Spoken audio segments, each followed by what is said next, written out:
오늘 우리에게 하나님이 주신 말씀은 에베소서 6장 23절부터 24절까지 말씀입니다. 에베소서 6장 23절부터 24절까지 말씀입니다. 다 같이 자리에서 일어나서 합독하겠습니다.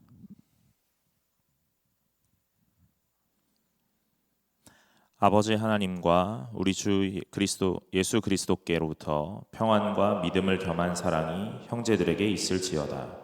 우리 주 예수 그리스도를 변함없이 사랑하는 모든 자에게 은혜가 있을지어다. 아멘. 이것은 하나님께서 오늘 우리에게 주신 말씀입니다. 자리에 앉아주시기 바랍니다. 반갑습니다, 여러분. 오늘 예배드리러 오셨는데요. 오늘 이 자리에서도 하나님 앞에서 오늘 큰 은혜 받으시기를 간절히 소망합니다. 예배 설교 시작하기 전에 한 가지 광고하고 말씀 전하겠습니다. 우리가 성경을 읽을 때 일어서서 성경을 읽고 그리고 나서 아멘 한 다음에 오늘 우리에게 주신 하나님의 말씀입니다 하고 자리에 앉잖아요. 다음 주까지 그렇게 하고 8월부터는 그냥 그 앉은 자리에서 말씀을 같이 교독하도록 하겠습니다. 아마 우리가 작년에부터 이렇게 해왔다고 들었어요. 오늘 말씀을 받는 것이 하나님 앞에서 경건함과 오늘 이 받는 마음을 표현하는 일부로 이렇게 일어났다 앉는 것으로 이해하고 있거든요. 그런데 오늘 예배의 흐름에 따라 오늘 일어났다 앉았다 하는 것을 조금 변경하고 다다음 주 8월 달부터는 오늘 그 자리에 앉아서 예배 말씀 받고 예배 드리도록 하겠습니다. 제가 다음 주에 한 번 더 광고를 할 거예요. 그러니까 착오 없으시길 바랍니다.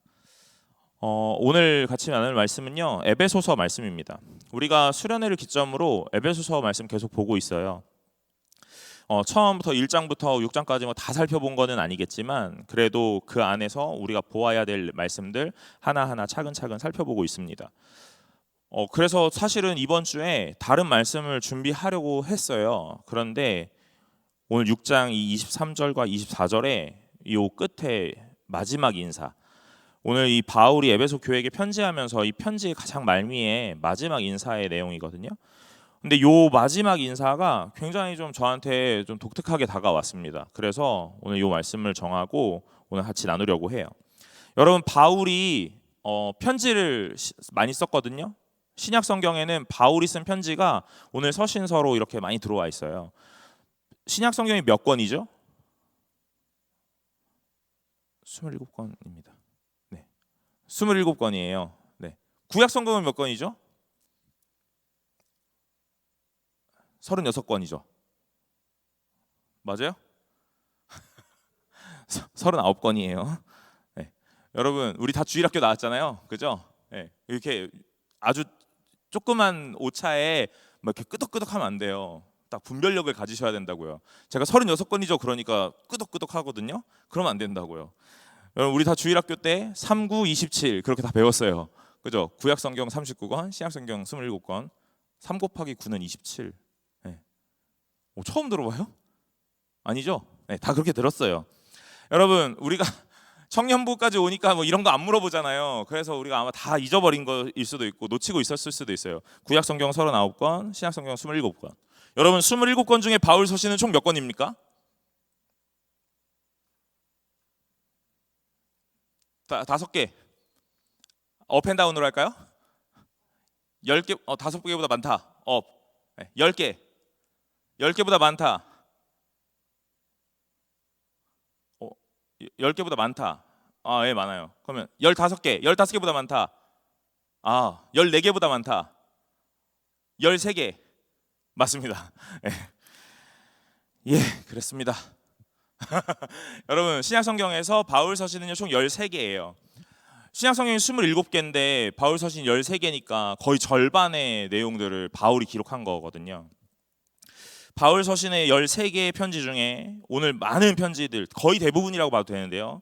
처음에 인사할 때 오늘 바울의 이 사도권에 대한 변호, 나는 예수 그리스도의 종된 자, 뭐 사도된 자, 뭐 제자된 자, 뭐 이렇게 자기의 정체성을 밝히고 난 다음에 뭐라고 표현하냐면요, 오늘 너희에게 은혜와 평강이 있을지어다 하고 시작을 해요. 보통의 편지들이 대부분 다 그렇습니다. 오늘 에베소서도 아마 마찬가지일 거예요. 우리가 살펴보진 않았지만요. 오늘 그런데 이 6장으로 넘어오면요, 오늘 바울이 표현하는 이 편지의 가장 말미에 표현하는 이 표현들이랑 조금 달라요. 우리가 이 에베소서 1장에 제가 아까 뭐라고 했냐면 은혜와 평강이 너희에게 있을지어다 하는 말로 보통의 편지를 시작한다고 했는데 에베소서 1장도 그렇습니다. 1장 1절과 2절인데요. 하나님의 뜻으로 말미암아 그리스도 예수의 사도된 바울은 하면서 자기 정체성을 밝히고 오늘 어디에 편지 쓰는지 말합니다. 에베소에 있는 성도들과 그리스도 예수 안에 있는 신실한 자들에게 편지하노니, 그리고 난 다음에 오늘 간구해요. 뭐라고 간구하냐면 하나님 우리 아버지와 주 예수 그리스도로부터 은혜와 평강이 너희에게 있을지어다. 이렇게요. 이게 모든 편지의 대체로 공통점이에요. 당시에 나타나는 편지는요, 오늘 이 편지 서두에 오늘 이 편지를 쓰는 사람이 발신자가 보여주고 간구하고 오늘 여러분들에게 뭔가 요청하고 하는 최고의 것을 빌어주는 내용들을 이 첫 서두에 씁니다.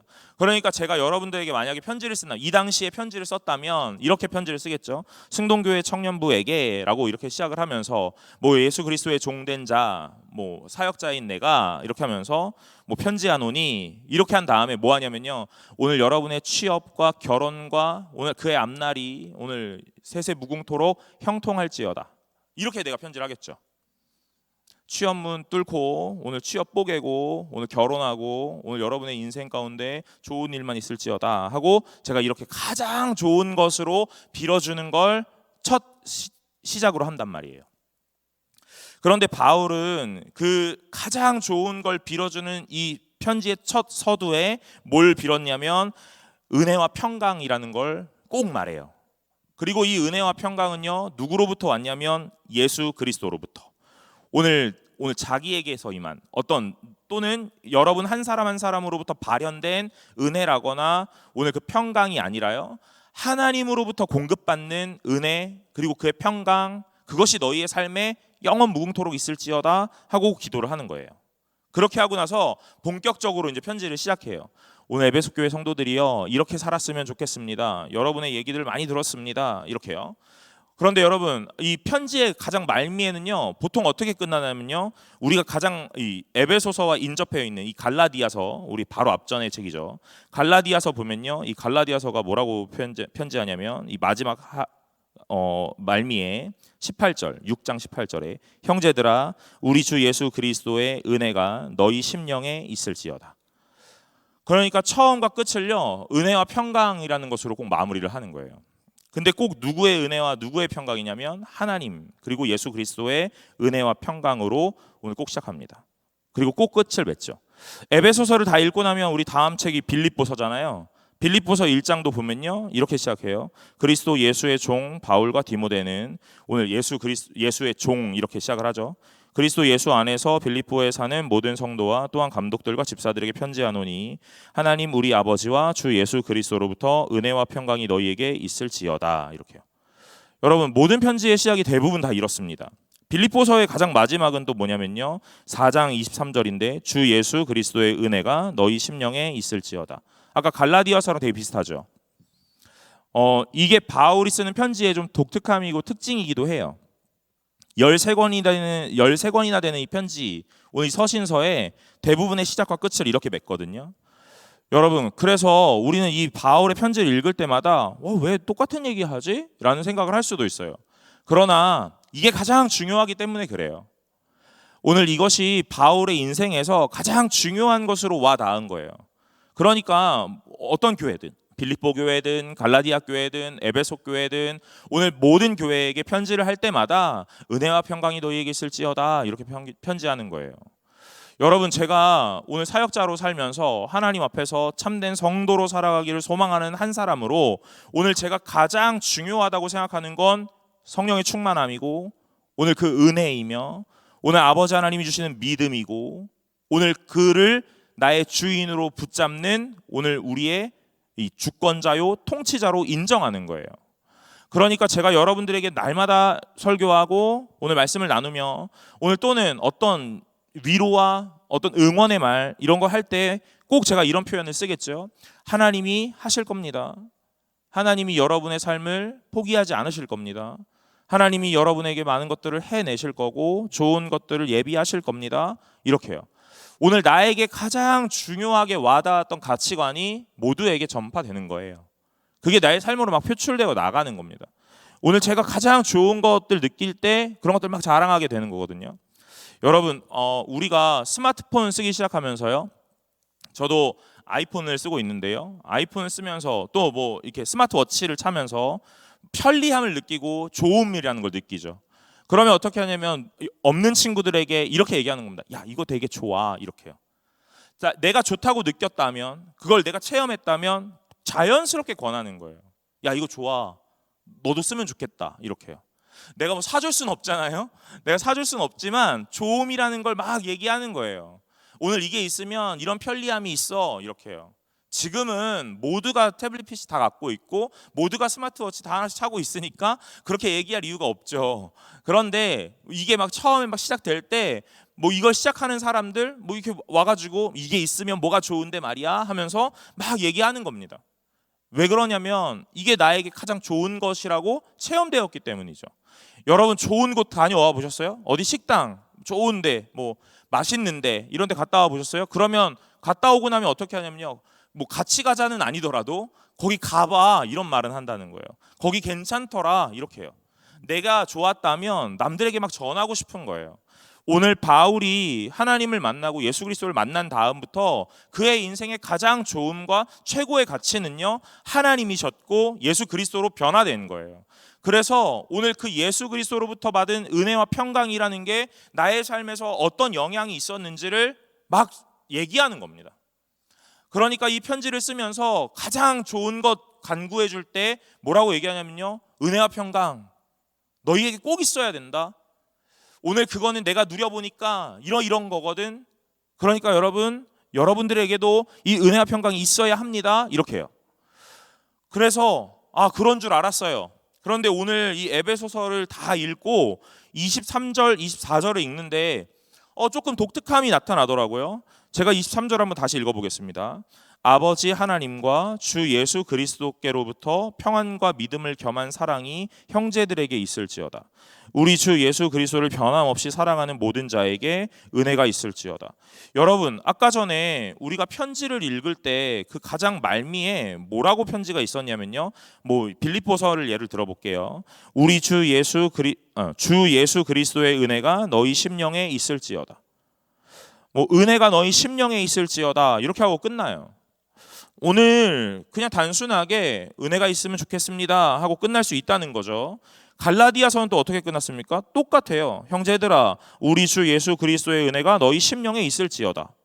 똑같거든요. 그런데 이 에베소서에는 조금 다르게 표현을 하더라는 거예요.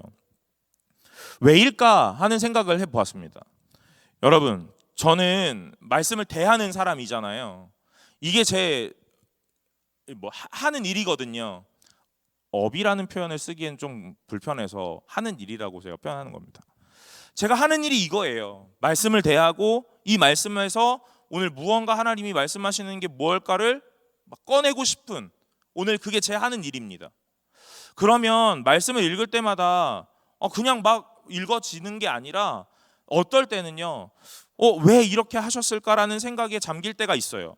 그런데 오늘 본문이 그렇더라는 거죠. 오늘 본문이 이렇게 말해요.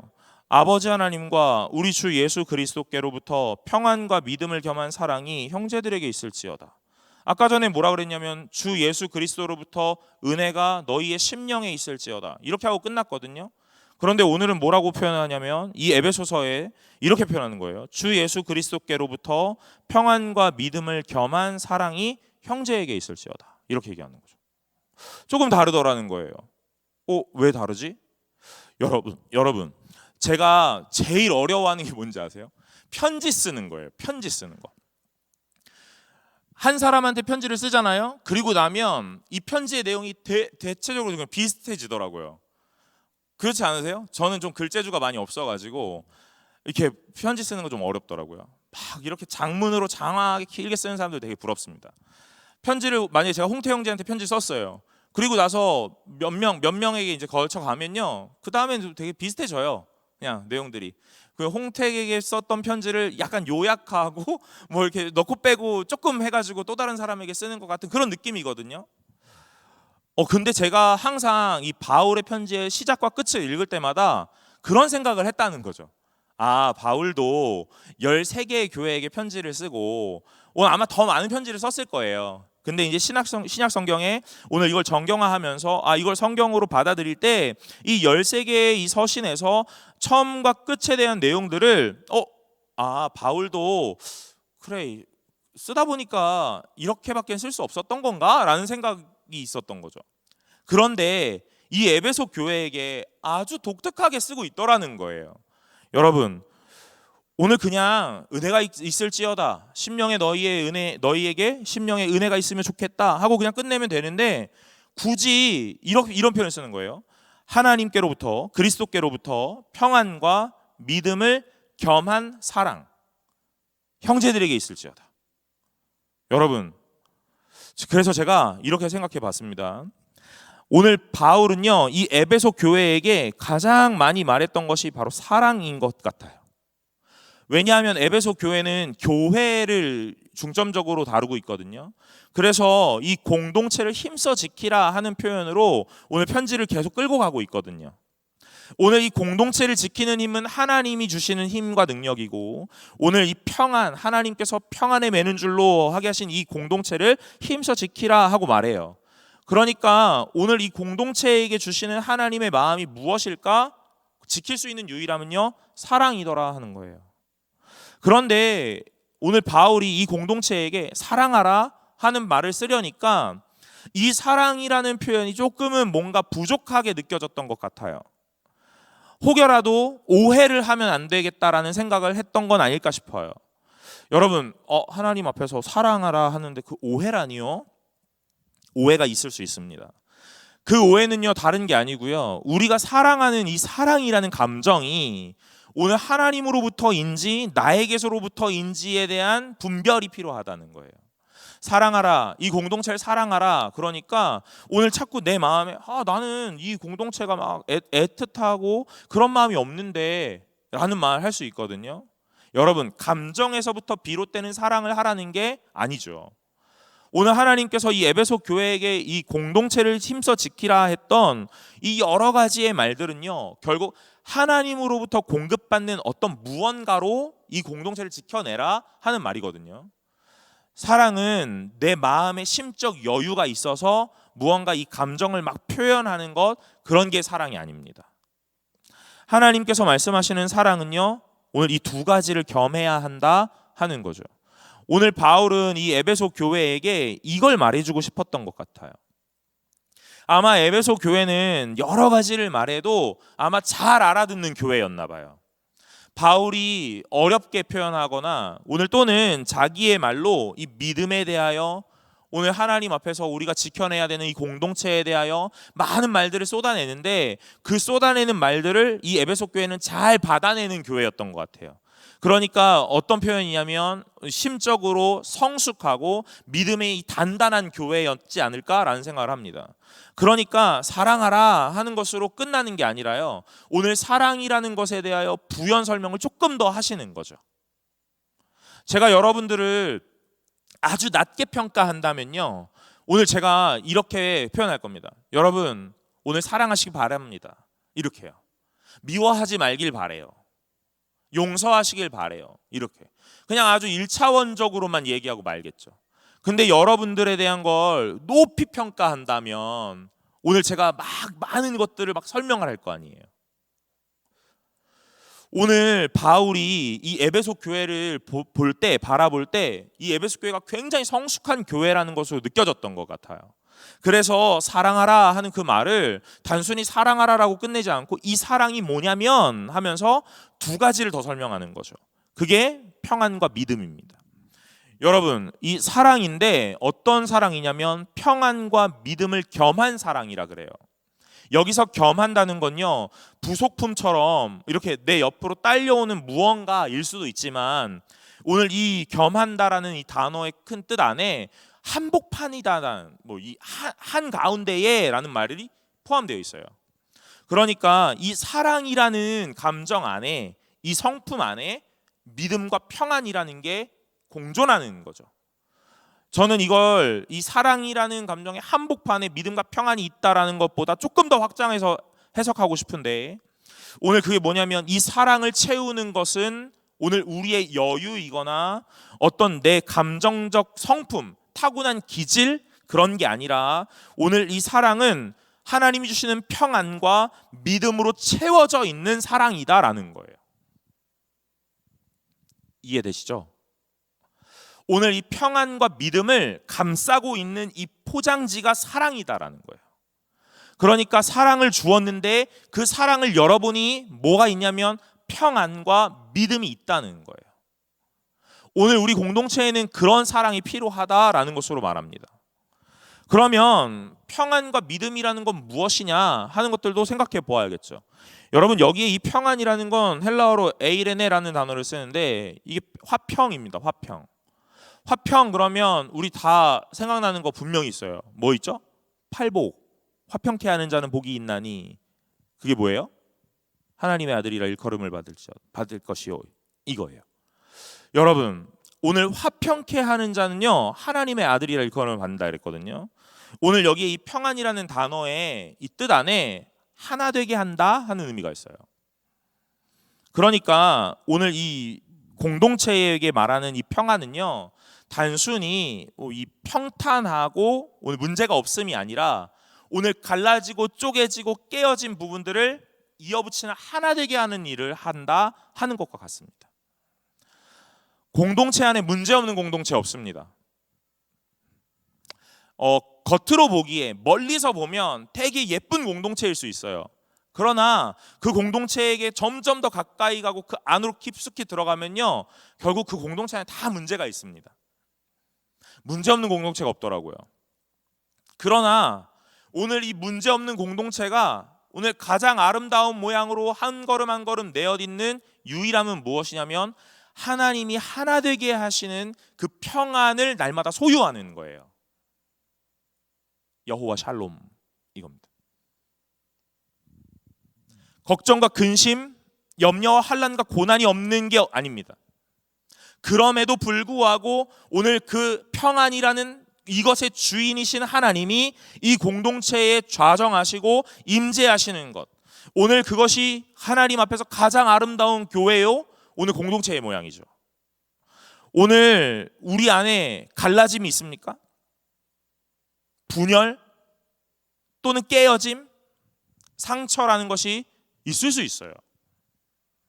그러나 오늘 말씀을 들으면 들을수록, 예배를 하나님 앞에 드리면 드릴수록 오늘 하나님이 우리에게 날마다 말씀하시는 그 말씀을 우리가 듣기로 작정하고 오늘 하나님의 말씀을 아멘으로 받을 수 있는 믿음이라는 것이 우리의 마음에 점점 더 단단하게 생겨져 간다면 오늘 우리의 공동체는요 분명하게 깨어짐이 있지만 그럼에도 하나 되고 다시 회복하시는 하나님의 놀라운 은혜를 경험하게 되는 줄로 믿으시기를 간절히 소망합니다. 오늘 이 평안이라는 게 이 공동체에 있다 이거예요. 그리고 이 믿음도 있답니다. 믿음. 여러분, 믿음은 뭡니까? 그래서 제가 또 고민을 해보는 거죠. 말씀을 준비해야 되니까. 사랑, 근데 단순한 사랑이 아니라 그 사랑 안에 믿음과 평안과 믿음이 오늘 가득 채워져 있다면 그래, 평안이라는 건 뭔지 알겠다. 하나님이 깨어져 있는 이 모든 것들을 예수 그리스도로 오늘 다시 회복하게 하시고 하나 되게 이어붙이셔서 오늘 가장 아름다운 모양으로 회복하고 치유해 나가시는 것 알겠다. 그럼 믿음은 무엇일까? 근데 여러분, 제가 이렇게 생각이 들었습니다. 여러분, 믿음은요 가장 먼저 누구를 믿는 믿음인가가 중요해요. 여러분, 누구를 믿습니까? 하나님 믿으시죠? 여러분, 오늘 우리 공동체 안에 아주 믿음직한 사람이 있습니다. 아주 믿음직한 사람이 있어요. 우리 현기처럼 아주 믿음직한 우리 막냉이가 있습니다.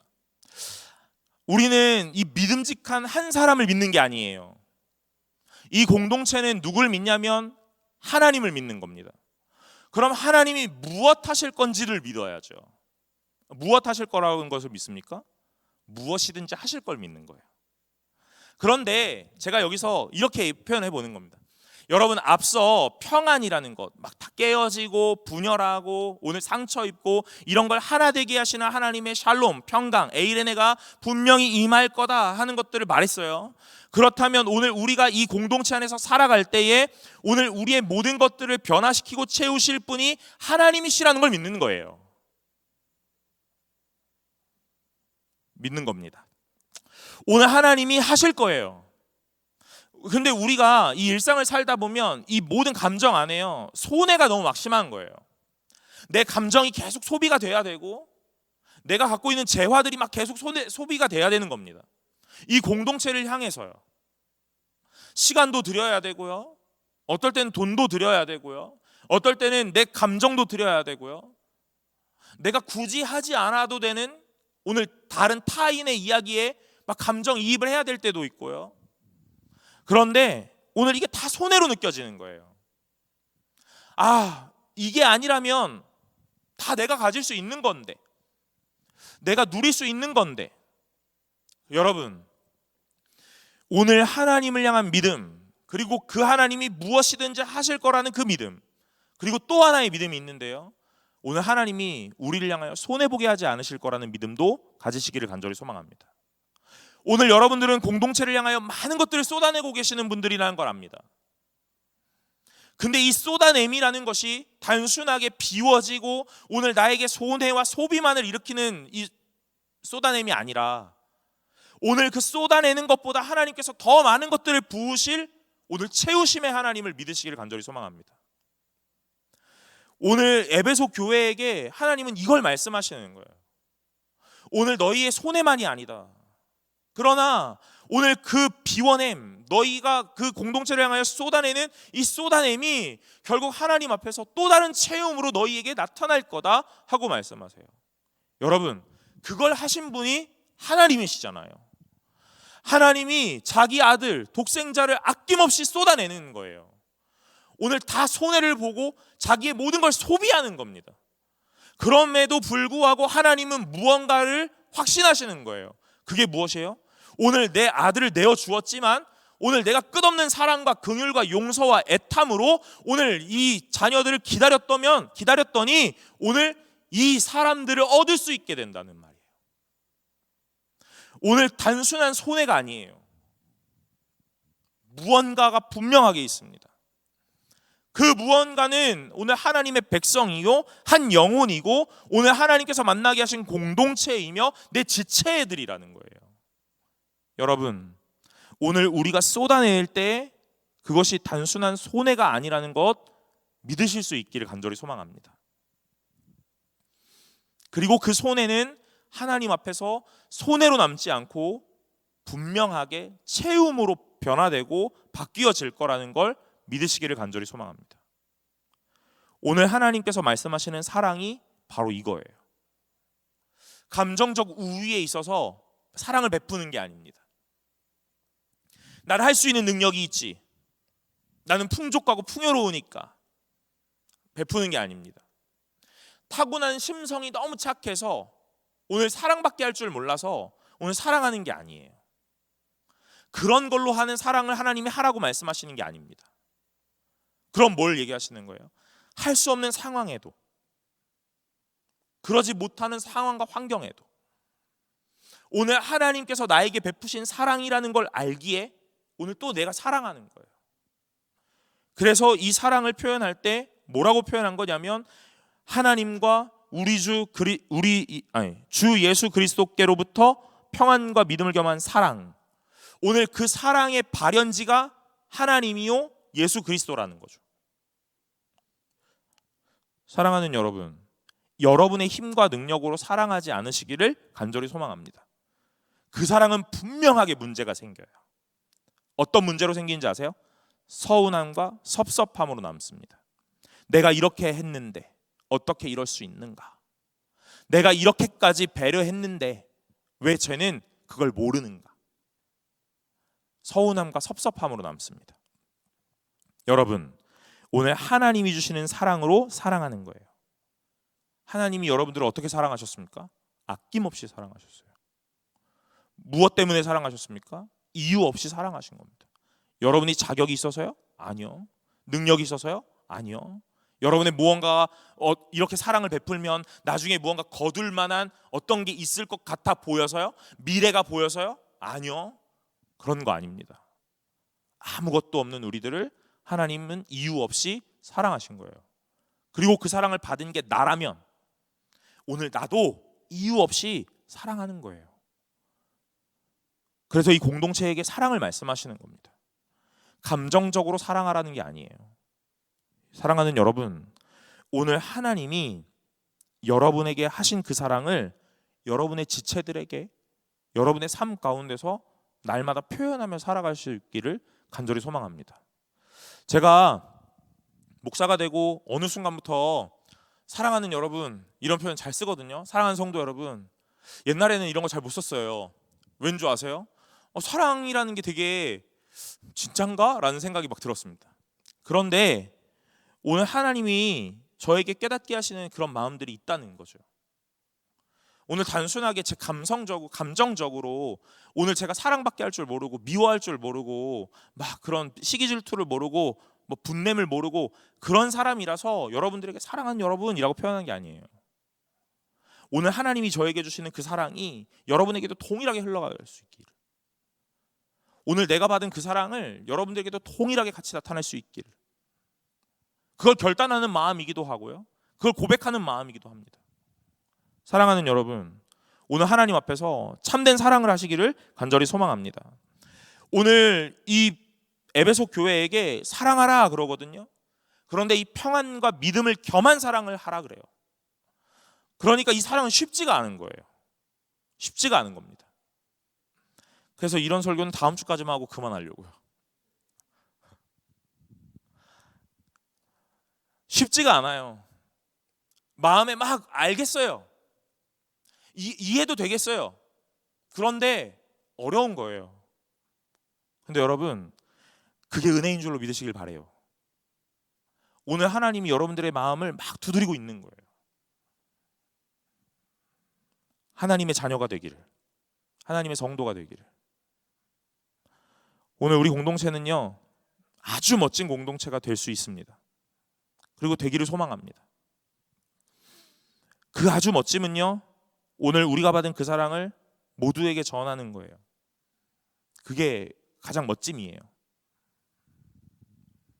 빈자리가 다 메꿔지고 오늘 여기가 아주 바글바글 좋습니다. 그것도 바래요. 그러나 오늘 우리 안에서 서로를 사랑하지 못하고 공동체 안에서 서로를 이해하지 못하고 품지 못하고 오늘 아무것도 하지 못하는데 많아지면 여러분, 그것이 무슨 의미가 있을까라는 생각을 먼저 합니다. 오늘 우리 먼저 사랑하는 공동체가 되신 이후에 오늘 이 빈자리를 다 채울 수 있기를 바랍니다. 그래야 우리가 또 감당할 수 있을 거예요.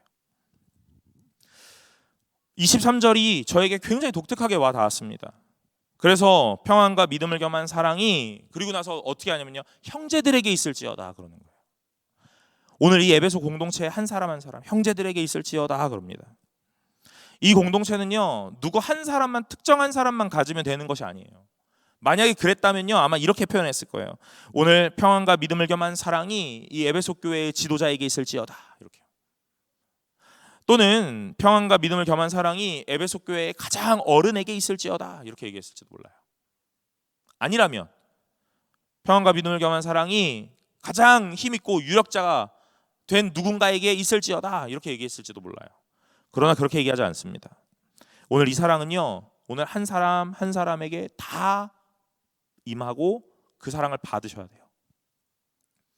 저만 받아서 되는 것도 아니고요, 앞선에 누구 지도자들만 받아서 되는 것도 아닙니다.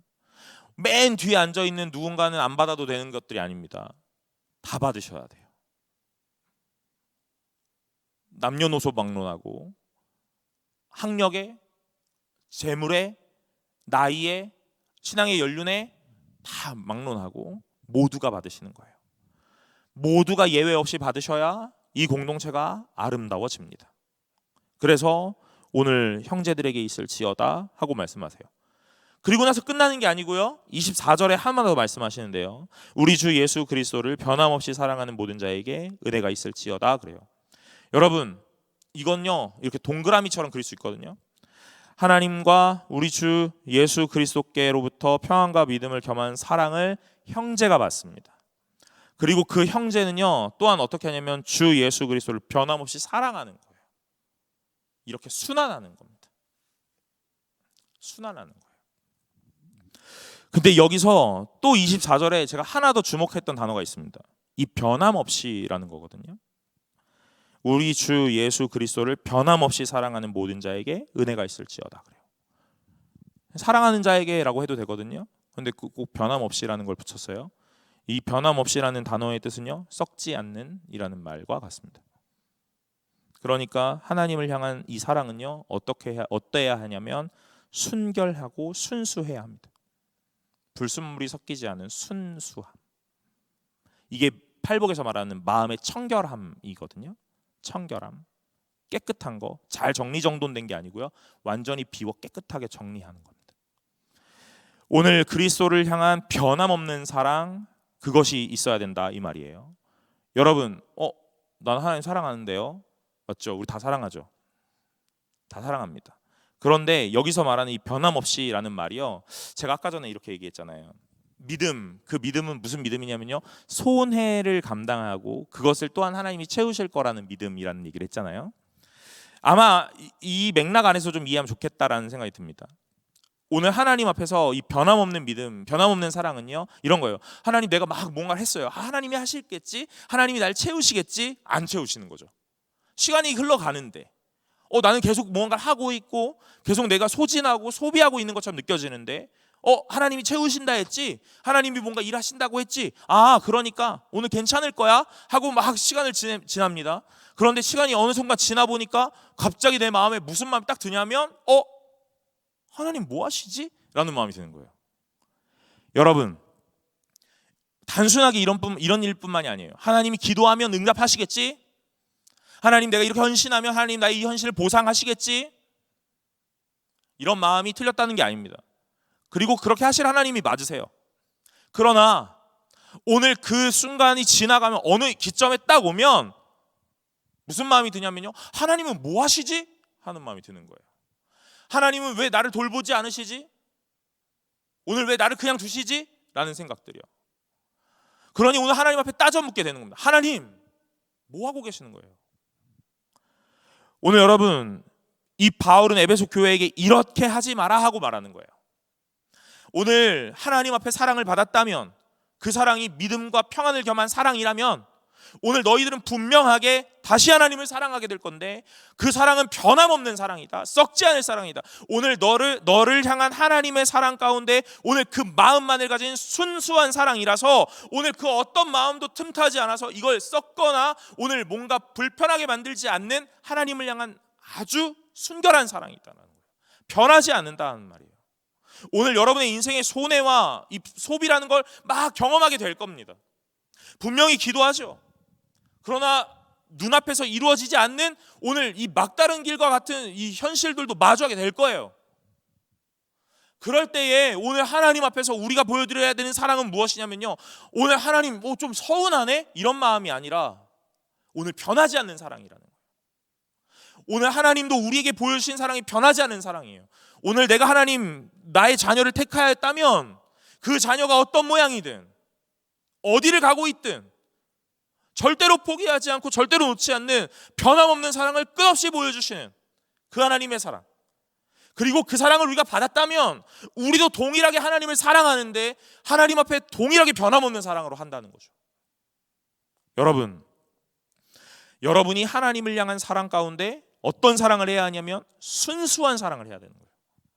무언가를 해주시겠지, 무언가를 갚아주시겠지, 오늘 나에게 어떤 일들을 하시겠지, 이런 거 말고요.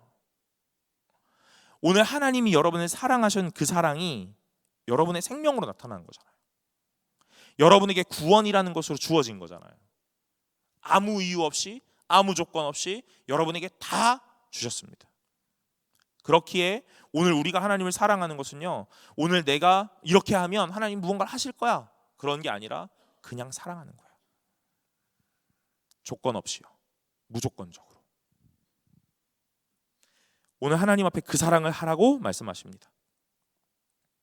하나님의 사랑을 받았다면요, 여러분, 그런 분들은요 하나님을 그렇게 사랑해요. 그렇게 사랑해요. 그게 순환하는 거거든요. 근데 여기서의 또 하나의 특징이 있거든요.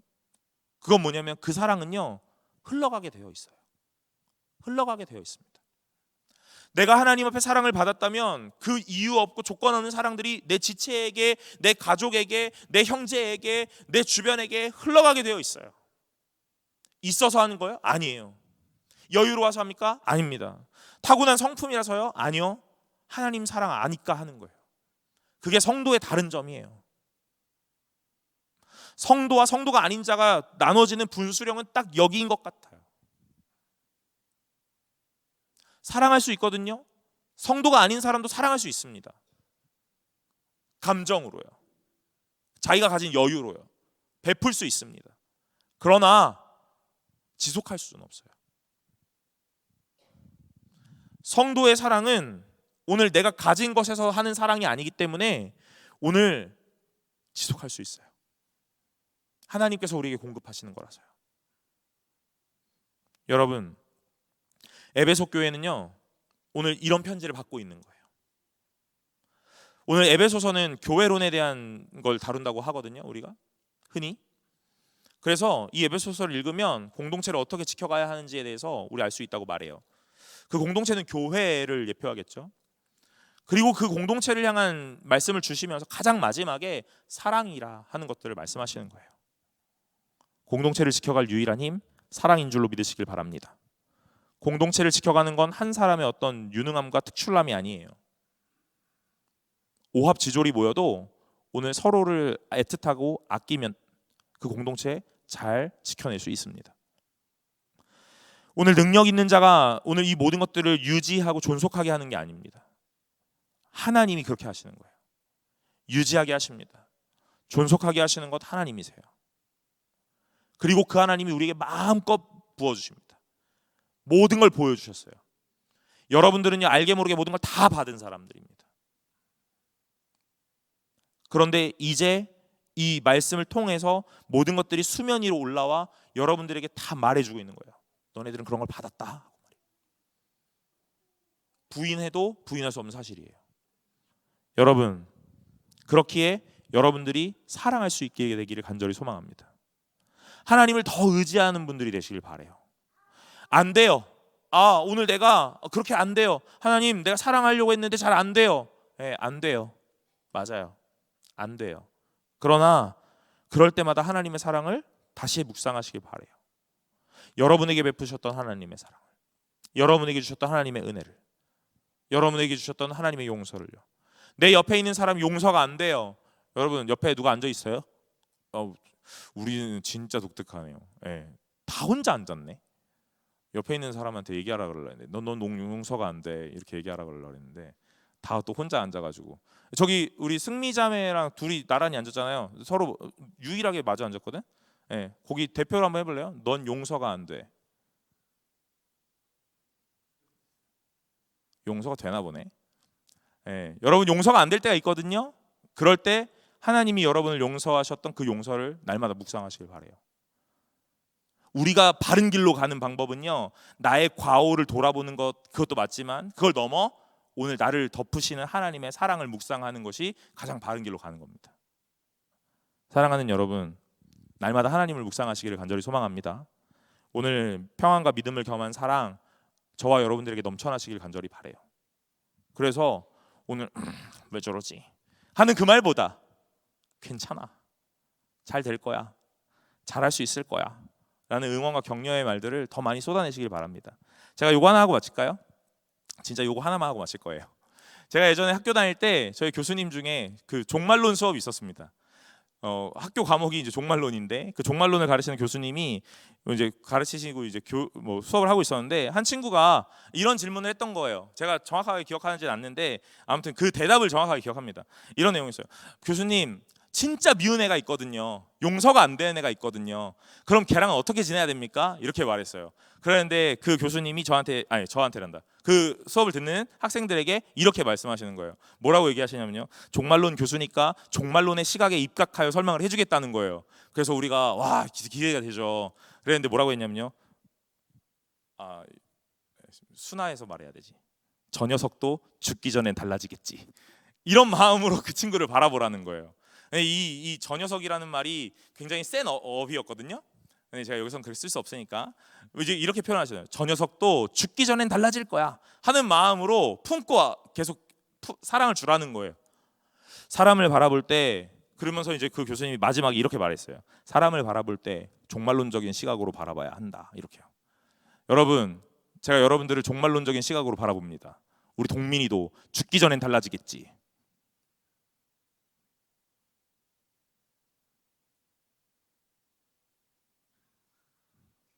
여러분들도 옆에 있는 지체들을 그렇게 바라보실 수 있으시길 바래요. 죽기 전에 달라집니다. 우리 다 죽기 전에 달라질 거예요. 분명해요. 이해 안 돼요? 마음에 안 들어요? 네, 죽기 전에 달라집니다. 저의 아내도 저를 그렇게 바라보고 있을지도 몰라요. 저 녀석 죽기 전에 달라지겠지.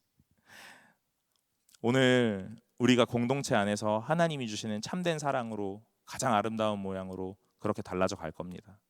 죽기 전에 모두가 다 달라지고 참된 성도의 모습을 하게 될 거니까요. 사랑하는 여러분, 하나님이 주시는 사랑으로 오늘 지체들을 마음껏 사랑하실 수 있는 저와 여러분들 되시기를 간절히 소망합니다. 우리 찬양 하나 하고 기도하려고 합니다. 보소서 주님, 오늘 함께 찬양하려고 하는데요. 가사가 참 마음에 와닿았죠. 보소서 주님, 나의 마음은 선한 것 하나 없습니다. 오늘 주님께서 우리에게 모든 것을 주십니다. 그러니 기도하는 마음으로 오늘 주님 마음 내게 주소서라고 함께 찬양하며 나아가겠습니다.